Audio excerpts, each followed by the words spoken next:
Old new chief, same old party. Khagre being elected president means Congress president bureaucracy will last at least till 2024. Now come to the topic. Had Shashi Tharoor been contesting for the party leadership in the western country, he might have fared better. The problem for him was that the election for the Congress president is very different from a primary contest for the Democratic Party in the US, as it is not really decided by the general membership of the party. It more akin to the election of the chieftain of a grand chief panchayat.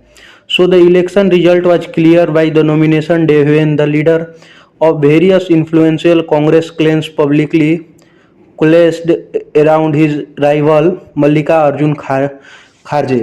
This is not to say that the ratification from the below voting of the delegation was tempered within. Only the nature of patronage distribution ensured that not many PCC delegation would have been willing to go against the nominee blessed by the leadership. The root of Congress problem lies with the party bureaucratic frigidity. Many of the same crop of elderly leader play a musical chair over influential central and state office as in the early years under Sonia Gandhi. In the contest, few leaders from the BJP have survived from that time. The average age of the Congress Working Committee is 68, having no leader younger than 50 years. The central campaign promises of the Tharoor was to hold the election at every level of the organization and delegate decision making down the chain of the state and the local units. Every rootless against appropriate whether a Gandhi loyalist such as Ambika Soni or G23 insurgent such as Anand Sharma immediately recognized that Tharoor challenge essentially represented a vote of no confidence in the party bureaucracy. They did not need a wink and nod from the Gandhis to do what they did, which is to isolate Tharoor and elect themselves back into the office. Many of the preserved organization incentive for choosing a weaker leader also operate independently of Gandhi's family. In 1996, a 70 years old Sitaram Kesari, long denuded of any political base even in the home state of Bihar, trumped comfortably the presidential election over such a Congress heavyweight as Sharad Pawar as Rajesh Pilot. The Gandhi family certainly did not control Congress in the post-Rajiv interlude as Sonia was yet to enter the public life. Even if she had become power center by them, her power drew slowly from the importance voluntarily according to her as a point of leverage in a fraction fights. To be fair, Khagre he does come armed with an incumulate electoral record and a significant social base in the home state, unlike the Rajya Sabha squatting Kesari. But there is a little doubt that the Khagre's strongest qualification in the election come from 18 years old expected pliability to embrace the role of toothless pace holder, a Kesari with the stronger player checking each of into a stalemate.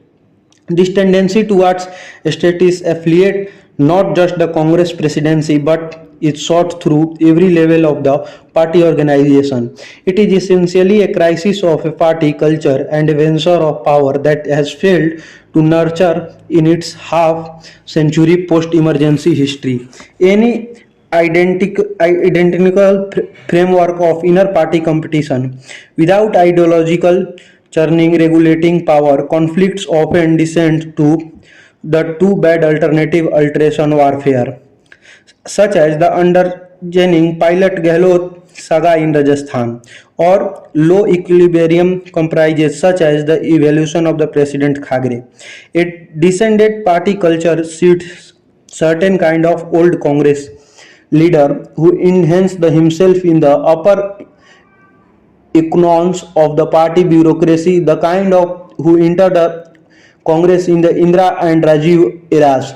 became comfortably with the principle of patronage rather than competition, forming the basis of advancement within the organization, and grew skilled in light joking and then mass politics. And while it is easy to dismiss Tharoor audience as a limited to the middle class, Congress cannot hope to claw back its former space without addressing the disillustration of the opinion shaping middle class. Tharoor has fashioned for himself an inspirational middle class identity in three ways: building emotional connection through the celebrating his own upward mobile tragedy, speaking directly to the middle class in anxious over Hinduism and nationalism, without showing under either patronizing or pandering, seeking to reposition the middle class towards the center of the politics battleground. The traditional Congress leader, meanwhile, seemed to have resigned themselves to the hope that Manmohan Singh's constituency of the UPA years would originally jump back to the party fold once the economy turned sufficiently bad. Indeed, Khagre, effectively nominated into a leadership and dependent on the Gandhis for his authority, is singularly unsuited to carry out the critical reforms needed for the party revival.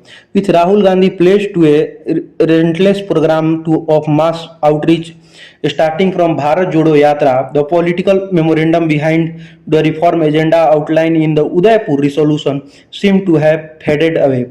The upshot of all the sound flurry generated by the presidential election can perhaps be crystallized into two broad points.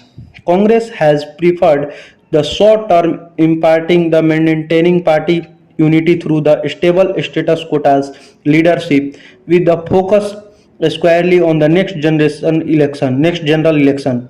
The project of restructuring the frigid party bureaucracy has now likely been kicked beyond the 2014 election.